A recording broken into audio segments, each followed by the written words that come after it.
Hello everyone, welcome to my channel, Autism from a Mother's Perspective.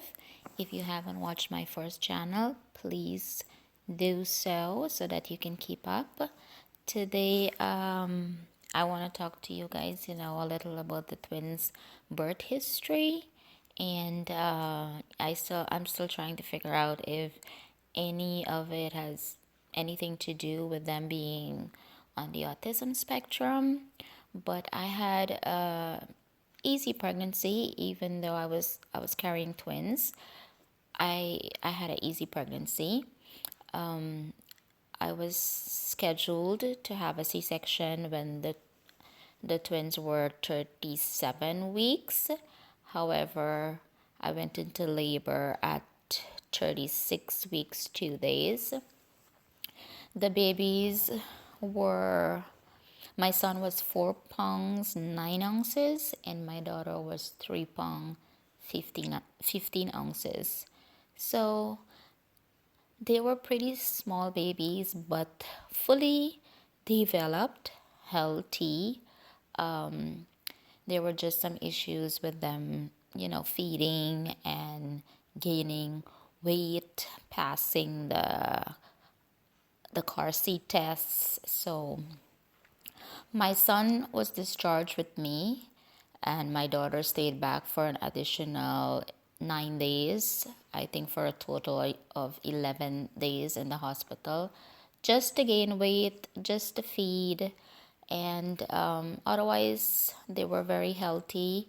They weren't receiving any kind of medication, no antibiotics. They went home. They were feeding well, of course. My son was having some issues. He wouldn't take his bottle. He would cry a lot. He was irritable, and his pediatrician said that it's probably colic, and we'll just have to give it time. However, he would always have issues sleeping. He would sleep for 2 hours and wake up, 2 hours and wake up.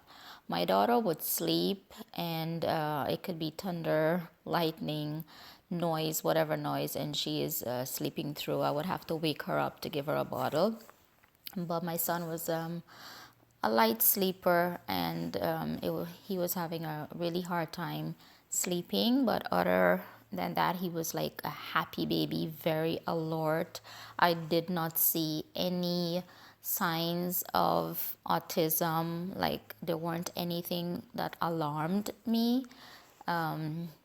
He was very alert, very active. He was jumping a lot. I felt like he was this baby that was gonna walk at 6 months old because he was so active. At the same time, my daughter was gaining a lot of weight and getting very chubby, whereas my son was skinny and underweight. But my daughter was breastfeeding, and my son, he would not take the breast. However, I would still pump for him, so he was getting infant formula plus the breast milk. Both kids were getting infant formula plus the breast milk. But she was gaining weight, and she was chubby and chunky and so adorable, like everything a little baby should be. And but she weren't always smiling, like she weren't always active. She didn't crawl. She was like, and I felt like she didn't crawl because she was heavy and she was fat. But now that I know, I should have recognized that that's one red flag of motor skills delay, and she didn't crawl. However, my son was crawling all over. He was driving cars back and forth. He was playing. He loved trains, cars. He was like a typical little boy exploring. And suddenly he started to put everything in his mouth. And again, I thought it was teething. It's okay. I didn't think anything of it. He stopped driving the car back and forth, but he wasn't redrawn. he wasn't like in a world of his own or in a corner sitting by himself. He was always very interactive with us. He made eye contact with us. We would call for him and he would immediately look up. And my daughter also, you know, they were both happy kids. Like, I had no red flags. I did not know anything about autism, so I did not know what to look for. However, after their 1 year birthday and we went to the pediatrician, that's when, after she did her checkup and everything, that's when she told me that she had some concerns and she would like to have both kids evaluated. Even though my daughter is not showing a lot of red flags, she would like to have both kids evaluated. So I was questioning her, like, evaluated for what? And then she mentioned autism. And I was like, no, they're healthy babies. They're happy babies. Like, I just didn't think anything of it. And she told me that I came in the room, your daughter looked up, she was aware that I was here, but all through the examination, your son did not make eye contact with me. He was not aware when I entered and when I left the room. And she, as a pediatrician, of course, she knew what to look for. And she told me that because, of their birth weight and being premature, that we should be on the right side and see to get the kids evaluated. I remember coming home crying, arguing with myself, saying that they're twins, they're delay, I carried two babies and they were so small. Their total birth weight is that like of one baby. So of course they'll probably not be reaching milestones like other kids are. So I kept thinking, maybe it's nothing. But then I started to Google and I started to see what autism was. I started to research what it was and I started to look at the kids and I started to see the red flags, like the hand flapping, the constantly moving, and my son. Then I realized and I started to see that he's not driving cars the way he was. He's not exploring the house the way he was. I remember he was so fixated on the alphabets that I would have, I had alphabets everywhere. And he was so fixated on it. And he was saying like A and E. Those were like his two main songs that he had. And he would say A and E. He was, but he had stopped. He had lost interest in wanting to go to the alphabet and wanting to point and trying to say A and E. But other than that, he was laughing. He was always happy. He was always joyful, like a joy to be around. Anyone could have him and play with him. My daughter was clingy. She was crying a lot. Like, no one could be with her. She just wanted to be with me. And of course, I told myself it's probably because she's breastfeeding. She's very clingy. However, I started to look at the kids and I started to think that maybe they're on the spectrum, maybe, I don't know. Then I started to read stories. I started to hear the good and the bad about autism, how children on the spectrum can never have a easy life, and they're not independent, and they're always like facing a lot of challenges and struggles, and they would have a hard time in school. And it was scary. It was a really hard time for me. I remember crying, praying intensely, hoping that it was nothing, and that he would start to make back those songs and say mama dada or something. My daughter had mama dada. Her first word was dada. So she was saying stuff and she was making a few animal songs and she was interacting with us, like when I would do this little piggy went to market, this little piggy stay home. She loved that interaction. At the same time, I felt like I was spending more time with her because she was the type of baby that was clingy and would cry with everyone else.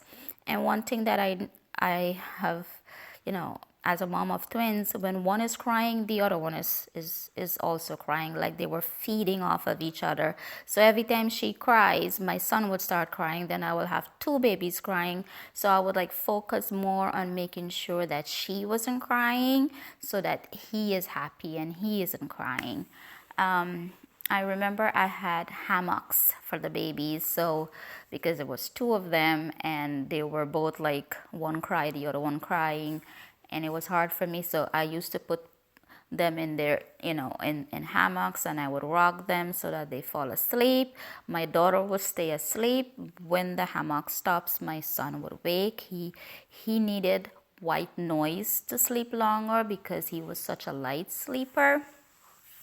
Anyways, the social worker came, we had the interview, the speech therapist came, the occupational therapist came, we had a physical therapist came. There were a lot of evaluation going on, and then I think a psychologist also came. She was the last one to come to our house after the other therapists submitted their reports. She was the last one to come to the house, and she spent some time with my son. And he wasn't in a very good mood. He was crying a lot, but I noticed the stuff that she was asking him to do, the task, the play activity that she was using to evaluate him. And I knew that he wasn't there, that he would do any of those and follow any of those instructions. So he was crying a lot, and she told me that after everything she saw, that she's sure that he's on the spectrum. And I remember crying and saying that, I don't know what to do. And she said, it's okay, there's a lot of therapies out there, and it's a good thing that he got diagnosed early so that we can start treating him early.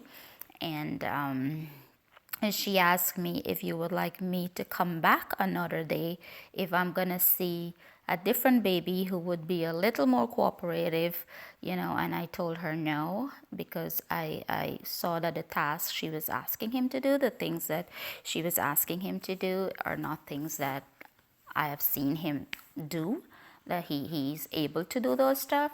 So I told her no, and she left saying that she's going to send in the report that she found him to be autistic. However, my daughter, they found that she had developmental delays, not necessarily autism.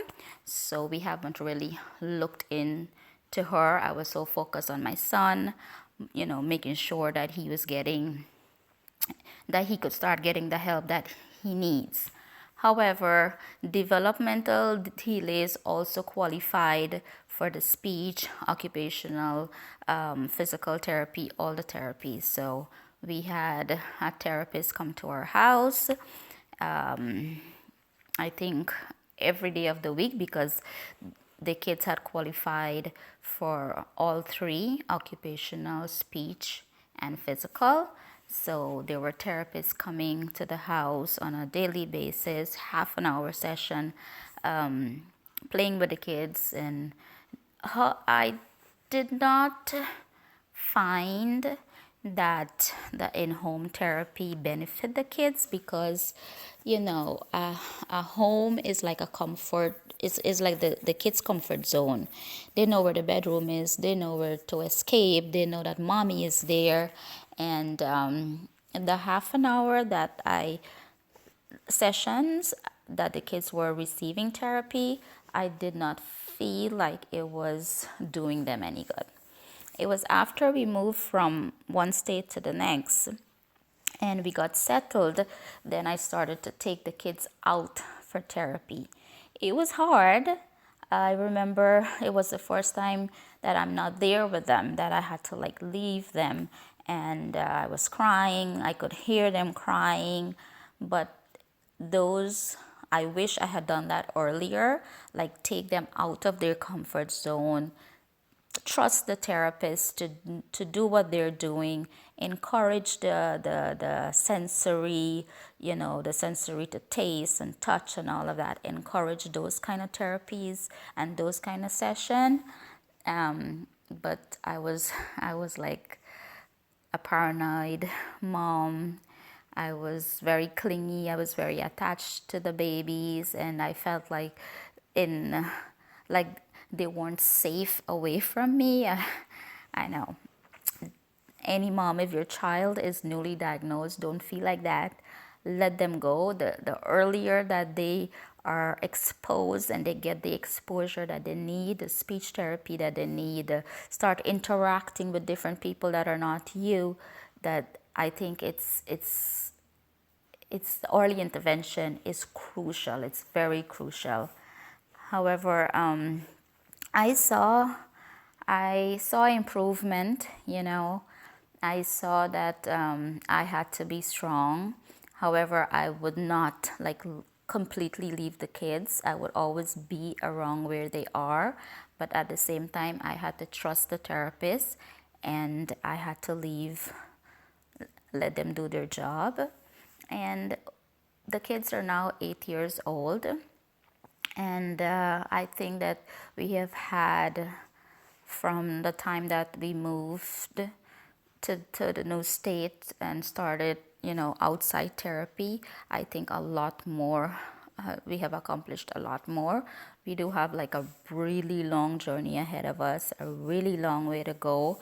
But my son, like, he's on the severe side, so he's like level 3 on the spectrum. There's a lot of significant delays, mostly because of he's unable to talk. So communication is very hard for him, and comprehension also. Now, I would say maybe a year ago to now, I would see that he is understanding. Before, I used to think, am I even speaking English? Like, does this child even understand what I'm saying? But now I can tell he understands what I'm saying. He follows instruction. I tell him to close the door, take the light off. He'll do that. I tell him, go pick up the books. And he's very, he's following instruction and he's understanding a lot more. He understands, come give us a hug, go give that a kiss. And he understands those things. So I am seeing progress. I would love to see more progress with him, like to see him interacting more, communicating more.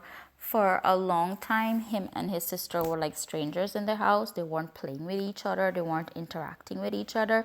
Now they're interacting, now they're hugging and they're kissing, and they can be in the same room and play together. And they both don't know how to have a long pretend play skills together, but whenever they are together, they are having fun. My daughter she's learning a lot. She wants to interact. She wants to play. Now she's doing this thing that we're monkey see, monkey do. So everything she wants to copy, she would pretend that she is the teacher and I am the student, and she would like put me to sit and say, "Come on, let's play. You can choose reading a book, or you can choose." Reading activity or a coloring activity, or we can play a game. Go ahead, choose. And it's so fun interacting with her. And she's 8 years old now, and this has been recent. I would say about 6 months now that we're having this really, really good interaction with her, and it's so much fun. She talks to us, communicate with us. I could hear she would relate everything that happened at school. When she comes home, she would relate everything that happened, who was absent, who wore a new shirt, who got new shoes. So she was she's getting very, very good, and she wants to interact with her brother more, but then he's not really there. One of the issues that I was having with my daughter is, she's having comprehension issues, like understanding. That is a skill that she is slowly gaining and being able to understand. And interpretation is still a little, you know, very hard for her to interpret what's going on.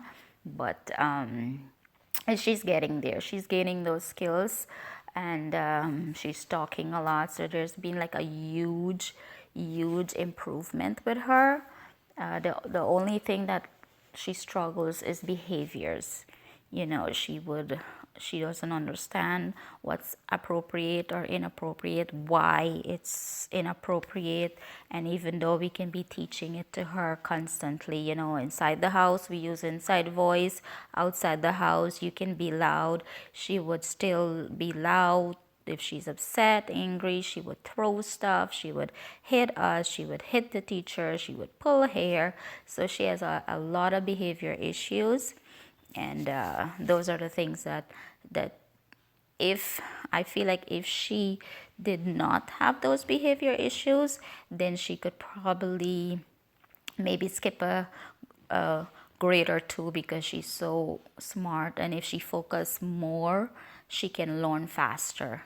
But the behaviors that she's having, she always needs to have an RBT. Both kids need to have a registered behavior technician with them for the entire time of the day that they're at school, to guide them, to make sure that they don't hurt themselves or hurt others, or and it's a blessing for them to have that kind of care and be in that environment where they are taken care of. I feel so safe. I'm not scared when they are there, because I know that they are trained professionals, and they have been working with my kids for almost 5 years, over 5 years I would say.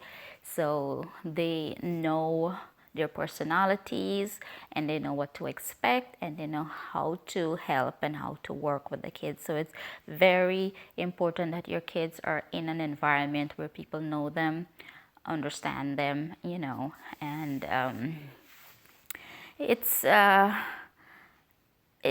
I think as the kids grow older, as they grow, continue to grow, they are gaining, they are learning. I celebrate every progress, no matter how little. When my daughter learned to drink from a straw, it was like, oh my gosh, I have been working with her for years to get her to use a straw, use a sippy cup. All the time I was pouring, using a bottle where I could just pour the water for her in her mouth, because she would not suck, and she would not, suck on the straw or anything like that. And when she learned that, she was like almost 6 years old, 5.5 to 6 years old, when she learned to use a straw. Using utensils, eating with a spoon or a fork is very hard for them because of the fine motor skills. Writing, coloring, those things are hard also. Like my daughter would just write a few sentences, and then she would, like lazy hands, she would immediately start scribbling and doing nonsense. And my son still doesn't know how to write, and he's 8. So we're doing the hand over hand with him, hoping that he'll slowly gain that skill. He's very good with getting undressed. He's not there where he can get dressed, but he's very good with getting undressed. And he would clean up if there's anything spilled. He would clean it up. My daughter, if anything spills, she just starts screaming and having a tantrum, and I have to go clean it up. So there is a lot more to share with you guys, and as I'm saying, as I look back and I'm trying to remember and recall things, it's a lot. It's been quite a journey, and I have been taking notes, and I encourage parents that start taking notes. Because it's easy to forget the little things and the struggles. It's easy to forget what you have overcome, what the kids were going through. My daughter was having tantrums and meltdown that could last 15-30 minutes, sometimes an hour of just wanting to be upset and scream and cry. Now she still would get tantrums and meltdown, but it's it's less than a minute that we could, snap her out of it, talk her out of it. Sometimes it could go for a little bit longer, but most of the times it's shortened. She still gets upset for little things, spill of water, broken toy, a broken cookie. She still, throw a fit, making a big deal out of something very small. She still does that, but it's the, she we are able to calm her down faster. So that's a good thing. That's a huge progress. And yeah, I think I should just end it here for today. And I hope you guys enjoy listening, and please subscribe if you enjoy listening to my story and autism from a mother's perspective. Then please like and subscribe, leave a comment. Thank you. Bye.